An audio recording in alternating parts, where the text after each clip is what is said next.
Bueno, saludos, queridos estudiantes.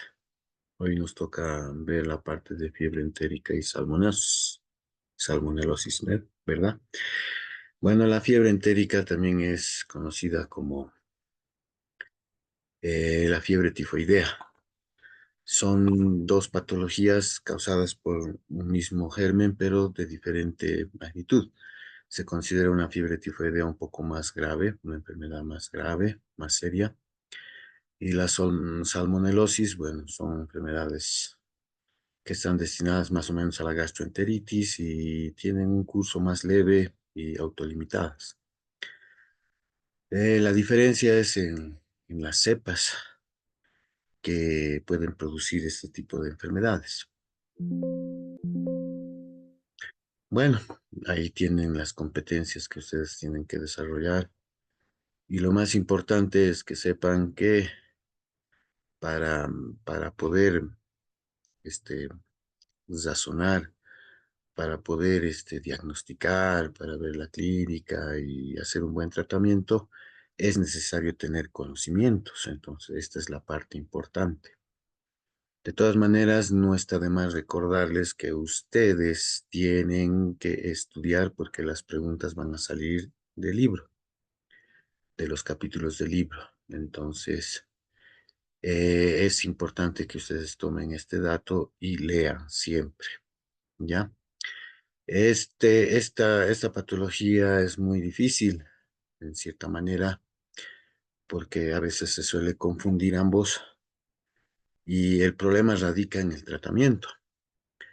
Hay, como ustedes van a poder observar, hay mucha resistencia a la medicación y lo que hace más difícil hacer el tratamiento por el uso indiscriminado, el uso irracional de la medicación. Cuando ustedes pueden ver que cuando alguien tiene un proceso de gastroenteritis, directamente pues nos vamos al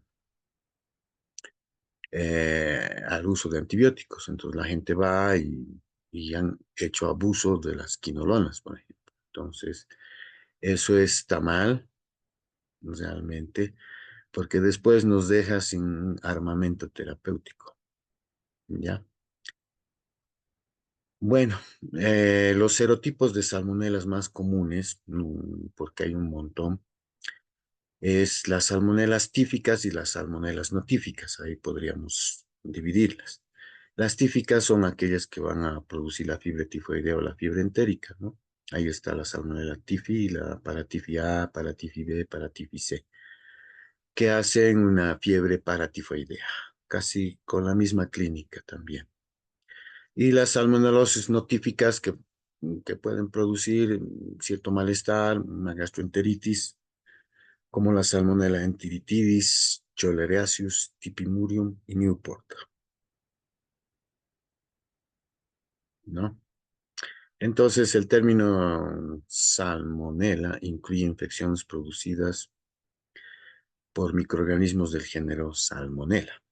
La fiebre entérica o fiebre tifoidea es una enfermedad infecciosa aguda, febril más que todo, o sea, lo más llamativo es la fiebre alta, persistente, y esta es producida por la Salmonella typhi, ¿no?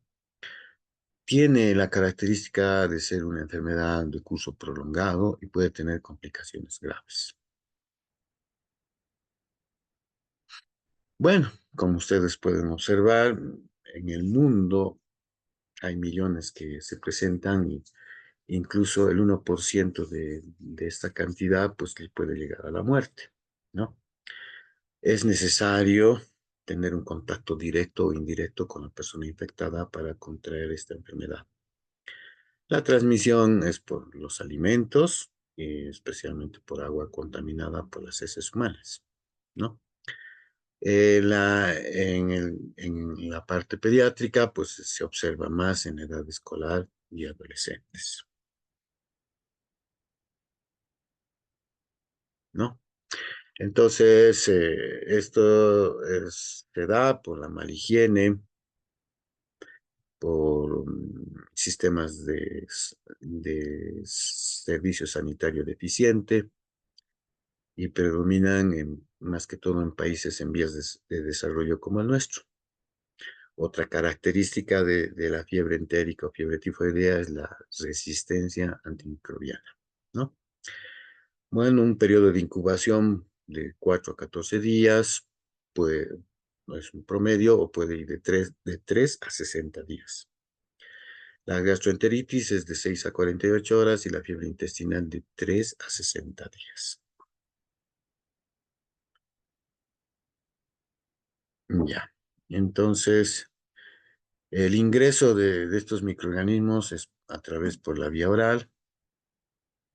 Son resistentes al pH gástrico, hacen su avance hasta el ilion terminal, donde van a ir a invadir las placas de Peyer, ¿no? Entonces, produciéndose una primera bacteremia, donde hay afectación de estas placas de Peyer, y de ahí van a pasar al torrente sanguíneo. Esta fase todavía es asintomática.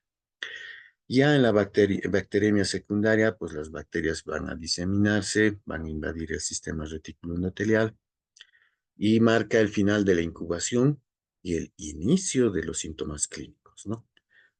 Hay una endotoxina que es liberada, que es un lipopolisacárido, que es la causante de fiebre prolongada, ¿no? Se ha visto en otros estudios que los alimentos grasos y agua facilitarían la transmisión,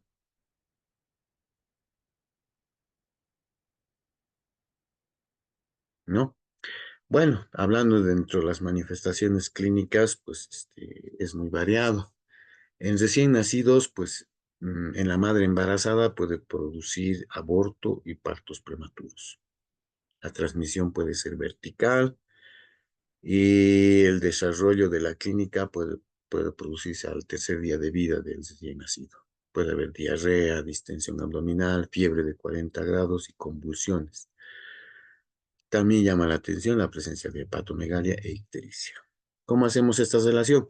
Por los antecedentes. La madre está pues enferma, está cursando con un proceso de gastroenteritis, entonces ahí hacemos la relación y podríamos llegar al diagnóstico recién nacido, acordándonos de estas características.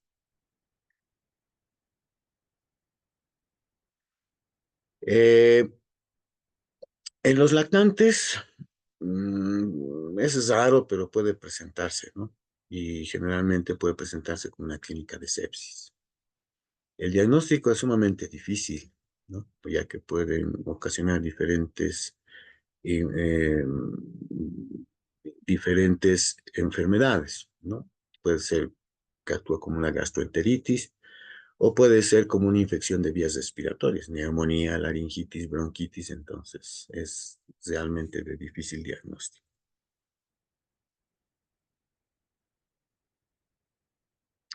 Bueno, ya en la época escolar y adolescente, pues el comienzo es gradual e insidioso.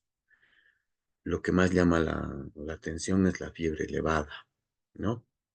Puede haber anorexia, mialgias, cefalea, lo que nos hacían ver, ¿no? Una lengua sabural, letargo, dolor abdominal. A veces a la semana puede presentarse la rosceola típica, ¿no? Que son puntos rosas. Y puede haber también cambios del estado mental, delirio, estupor, de ahí viene el tifus. Hepatomegalia y bradicardia paradoja, ¿no? Paradójica. Esta bradicardia es, pues, o sea, estando con fiebre, pues hay más bien tendencia a la bradicardia. Y ustedes saben que cuando hay fiebre, más bien la frecuencia cardíaca tiende a subir. Entonces hay más bien una taquicardia, pero en este caso hay una bradicardia. El diagnóstico pilar es la clínica. Dato fundamental para llegar al diagnóstico es el hemocultivo, que tiene que salir positivo, ¿no? Y este hemocultivo, pues, es positivo en el 40-60% en la fase inicial. Después de la primera semana podemos encontrar también coprocultivo y urocultivo positivos, ¿no? Entonces la sensibilidad de un hemocultivo es más o menos el 60% y el mielocultivo está en el 90%. Como ustedes se podrán imaginar y ver, el mielocultivo pues es bastante invasivo, de difícil, o sea, no cualquier, no es algo rutinario, ¿no? De modo de que puedan hacer una médula ósea y cultivarla, ¿no? Tiene sus problemas. Y más que todo es muy invasivo y muy traumático. En el laboratorio, pues el recuento de leucocitos puede ser bajo en relación a la toxicidad, o puede haber en fases iniciales también una leucocitosis de 20.000, trombocitopenia, y generalmente pueden estar alteradas las pruebas de función hepática, ¿no? Las transaminasas.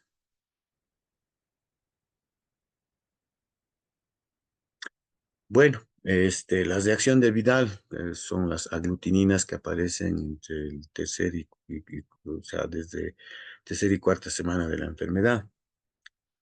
Llega a cifras que son significativas entre la segunda y cuarta semana, ¿no? El modo de interpretación es cuando la aglutinina O está elevada, entonces nos está hablando de una infección actual. En cambio, si es a predominio de la aglutinina H, pues es una enfermedad antigua o contacto previo. Pretender hacer el diagnóstico de fiebre entérica o fiebre tifoidea utilizando la prueba de reacción de Vidal es propenso a errores. Entonces, no se puede hacer. Además, puede ser un falso negativo, como hemos visto que recién a partir de la segunda semana adquieren cifras importantes. Si nosotros le tomamos en el primer día, puede salir negativo y entonces nosotros erróneamente podemos descartar una fiebre tifoidea,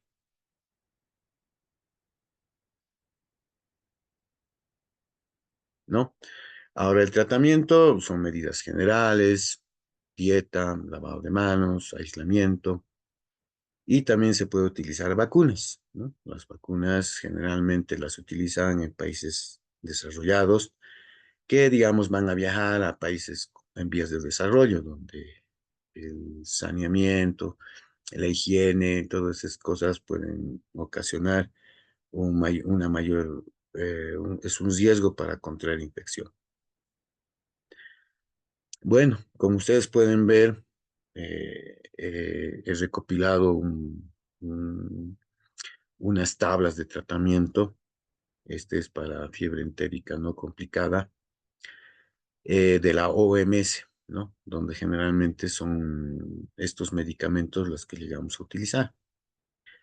Eh, es, es, es, es bien interesante. La sensibilidad total todavía sigue siendo al cloranfenicol, pero cada vez es más difícil encontrar, ¿no? No sé, ustedes saben que el cloranfenicol ha tenido problemas de anemia plástica, entonces por eso es que se ha preferido utilizar otros fármacos, ¿no? Y bueno, ahora ha habido estudios donde dice que si se da una dosis correcta, pues no hay tanta posibilidad de hacer una anemia plástica. Se puede alternar con las quinolonas, la ciprofloxacina, y cuando hay multiresistencia, pues se puede utilizar amoxicilina, ciprofloxacina, una quinolona o cefalosporinas, ¿no? Como la cefixima por vía oral y el cotrimoxazol. Podemos tener como alternativa la citromicina y cuando hay resistencia a las quinolonas, pues las cefalosporinas de tercera generación más la acitromicina que se podría utilizar. Entonces, la fiebre tifoidea grave, igual tenemos sensibilidad total, multiresistente y resistencia a quinolonas, ¿no? Entonces, se puede utilizar las quinolonas como la ciprofloxacina o alternativas cloranfenicol, amoxicilina. ¿no? En las multiresistentes, las cefalosporinas de tercera generación, y en las resistentes a quinolonas, las cefalosporinas de tercera generación, o podemos utilizar la citromicina, ¿no? Se ha visto en los últimos estudios que he podido encontrar que ahora hay una tendencia a la combinación de antimicrobianos, especialmente dirigidos a las bacterias tifoideas intra y extracelulares. Ellos aplican esta estrategia tratando de controlar mejor la infección. Y dentro de los antimicrobianos alternativos que son prometedores está el carbapenem oral y el tebipenem, ¿no? Bueno, dentro de las vacunas se usan para prevenir las infecciones por fiebre entérica, ¿no? Y las vacunas autorizadas son las vivas atenuadas orales y la parenteral inactiva. Entre la parenteral tenemos la vacuna antitifoidea conjugada, que es la preferida, esta vacuna para todas las edades en vista de sus propiedades inmunológicas que han sido mejoradas. Su uso en niños más pequeños y la duración esperada de la protección, ¿no? Entonces también se está viendo esa parte. En los países también puede considerarse de uso rutinario la vacuna parenteral del polisacárido B no conjugado en personas de 2 años o más, o la vacuna oral, la TI-121A, ¿no? Para personas de más de 6 años. La elección de la vacuna debe ser considerada de acuerdo a los costos o las cuestiones programáticas y la duración de la protección. Hay estudios donde dice que cada 6 años debería hacerse el refuerzo, ¿no? Ahora, esta enfermedad es bastante complicada y cuando es progresiva o el tratamiento no es oportuno, el tratamiento puede provocar el desarrollo de complicaciones. Esta generalmente ocurre entre la segunda y cuarta semana de la enfermedad. Y estas no son las únicas, pero las más importantes que estoy anotando son la hemorragia intestinal, la perforación intestinal y peritonitis, pero aparte pueden convertirse en portadores crónicos. Eh, a veces, o sea, por el dolor abdominal, por la fiebre y todo eso, por el dolor que es bien importante, ingresan a los servicios hospitalarios con la sospecha de un abdomen agudo. Entonces descartan el abdomen agudo, una apendicitis, entonces salen los otros resultados, se hace el tratamiento y resulta que pues eh, hacen tratamiento y como ha tardado el diagnóstico y el inicio del tratamiento, pues llega el tiempo y empiezan a complicarse, ¿no? Entonces, yo me acuerdo de una señora que más bien yo le he hablado, le he dicho, mire, estas son las posibilidades de complicación, hay que estar atento porque no veo que su evolución sea satisfactoria. Y más bien, ¿no? Que yo hablé porque cuando, cuando pasó el tiempo, pues este niño se perforó y tuvieron que entrar a cirugía, ¿no? Pero imagínense, o sea, entra por abdomen agudo, le dicen que no hay y después entran por peritonitis, entonces es una situación muy difícil de explicar, especialmente de gente que no entiende, ¿no? Entonces, eso es muy importante tomar en cuenta y acordarse. Bueno, la salmonelosis es una infección producida por los serogrupos y serotipos de salmonela no típica, ¿ya? Generalmente se presentan con procesos de diarrea, intoxicación alimentaria, y en niños más pequeños o en lactantes podrían presentarse con una bacteremia, incluso llegando a una septicemia, ¿no? Entonces, la distribución es mundial. Es una de las causas en niños de enfermedad diarreica. Estas se van a transmitir por los alimentos. ¿no? Ustedes saben que hay que preparar, hay que conservar, hay que distribuir, entonces en todo ese proceso alguien puede contaminar los alimentos y producir este tipo de infección en la gente que está en contacto con todo esto. Y también se ha visto la relación con animales domésticos, ¿no? Pero ahí en Estados Unidos, pues ha habido una época, ahora creo que es menos, donde se ha visto que prefieren reptiles y anfibios de mascotas. Entonces se ha visto la relación de las infecciones de salmonela con este tipo de mascotas. Entonces hay que tener cuidado, ¿no? Entonces la gastroenteritis, pues es una de las más frecuentes eh, infecciones que se produce, especialmente es la presentación clínica más frecuente de gastroenteritis, ¿no? Y más o menos se ha visto que tiene relación con la salmonella enteritidis y el tipimurium, ¿no? Que se presentan tras un periodo de incubación de 6 horas a 6 días, después de la inoculación inicial y una media de 24 horas. Generalmente es una infección autolimitada y si no requiere tratamiento, pero obviamente dependiendo del estado del huésped. Ahora he visto de que hay infecciones un poco más severas, de modo que han estado utilizando tratamiento. He visto artículos donde también han estado dando tratamiento antibiótico para la salmonela. Obviamente esto no es el común general, porque la salmonela supuestamente es más leve y es autolimitada, ¿no? Entonces puede instaurarse de forma súbita un cuadro de fiebre, náuseas, vómitos, diarrea acuosa moderada a grave. La diarrea puede contener moco y sangre, dolor abdominal tipo espasmódico, a predominio periumbilical y fosílica derecha. Es por eso que muchas veces se debe sospechar y se confunde con una apendicitis.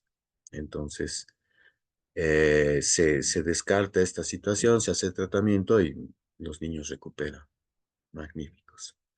En lactantes más pequeños pueden presentar un cuadro tóxico infeccioso que es más grave, con implicaciones importantes, ¿no? Tanto médicos como epidemiológicos.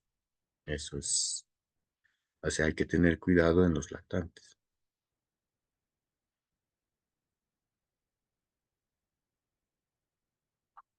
¿Cuáles son las complicaciones que se presentan? La deshidratación de diversa gravedad, ¿no? Moderada, grave, dependiendo si no hay la reposición, ¿no? Generalmente, pues, no la reponen y la deshidratación puede variar. En lactantes menos pequeños, de 3 meses o inmunocomprometidos, puede presentar septicemias, artritis séptica, neumonía, pericarditis, pielitis, otitis, colecistitis. O sea, es una gran gama de infecciones que pueden presentarse en lactantes. El diagnóstico generalmente es correlación clínica y cultivo, ¿no? Eh, con identificación de la salmonela en las heces u otros líquidos corporales. El pronóstico, bueno, generalmente la gastroenteritis es una enfermedad autolimitada y la sepsis, pues la septicemia, sobre todo en menores de 5 años, es una enfermedad con elevada mortalidad si se retrasa el tratamiento o no es el adecuado,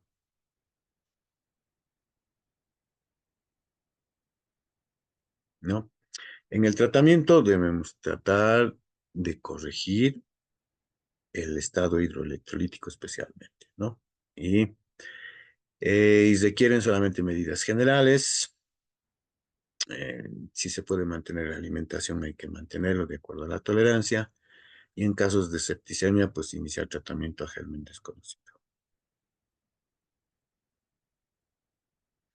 Y la prevención, lavado de manos, higiene personal, higiene en la preparación, conservación y distribución de los alimentos de forma higiénica y evitar contactos con las mascotas, especialmente los reptiles y anfibios que se ha visto que han tenido mayor relación con este tipo de infecciones, así como con cualquier objeto que haya estado en contacto con ellos, ¿no? Entonces, como han visto, supuestamente, pues la fiebre entérica o la fiebre tifoidea tiene un tinte más grave y lo hace más difícil el tratamiento por la cuestión de la resistencia antimicrobiana. Y tenemos por otro lado la salmonelosis que también está cambiando, ¿no? Está variando, porque supuestamente es autolimitada, no requiere mucho tratamiento, pero va a depender todo siempre del caso, ¿no? O sea, del paciente. Y hay que ver eso y hay saber diferenciar. Entonces, es una controversia, pero uno para hacer el tratamiento debe estar seguro, debe hacer mucho razonamiento, tiene que ver y hacer una relación entre los factores, los contactos, los factores predisponentes, los factores de riesgo, la clínica, los laboratorios y hacer un análisis para llegar a un diagnóstico. Eso puedo decirles y espero que les haya servido y por favor no se olviden de dar lectura al, al libro para el examen.